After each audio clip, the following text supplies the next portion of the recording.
మేము దిగిపోయే నాడు రెండవ అతిపెద్ద metro network in the country was Hyderabad. ఏది? ఢిల్లీ తర్వాత రెండవది హైదరాబాద్. మేము ఇంకొక పని కూడా చేశాం.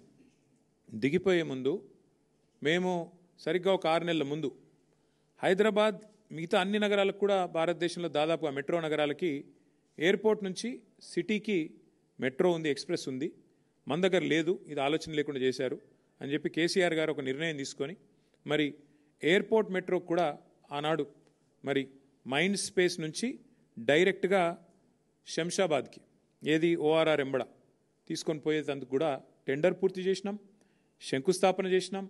బ్రహ్మాండంగా మొత్తం టెండర్ పూర్తి చేసి ఎల్ఎన్టీ అనే సంస్థనే ఆ అవార్డు దక్కించుకున్నది. వాళ్ళు పని మొదలు పెట్టాలంతే. ఇంకా అద్భుతం ఏంటంటే ఏ మాటకు ఆ మాట ఆనాడు కాంగ్రెస్ ప్రభుత్వం డాక్టర్ రాజశేఖర్ రెడ్డి గారు ఎప్పుడైతే ఓఆర్ఆర్ నిర్మాణం చేశారో ఒక మంచి పని చేసినారు. అందులో ఏం చేసినారు? ఓఆర్ఆర్ చుట్టూతా మెట్రో రైల్ కారిడార్ కూడా స్థలం సేకరించి పెట్టినారు.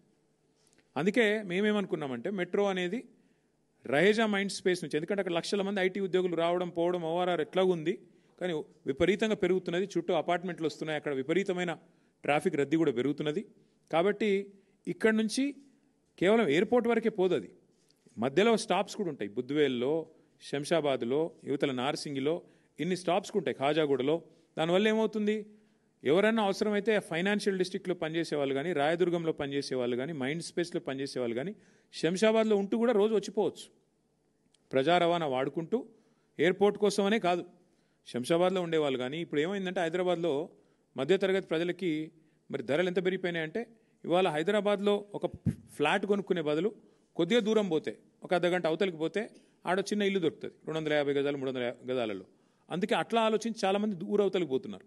సో అట్లా ఇవన్నీ ఆలోచించి హైదరాబాద్ విస్తరిస్తున్నది అనే ఆలోచనతో 37 కిలోమీటర్ల ఎయిర్పోర్ట్ మెట్రో ఎక్స్ప్రెస్ కూడా అంకురార్పణ చేసింది బీఆర్ఎస్ ప్రభుత్వం.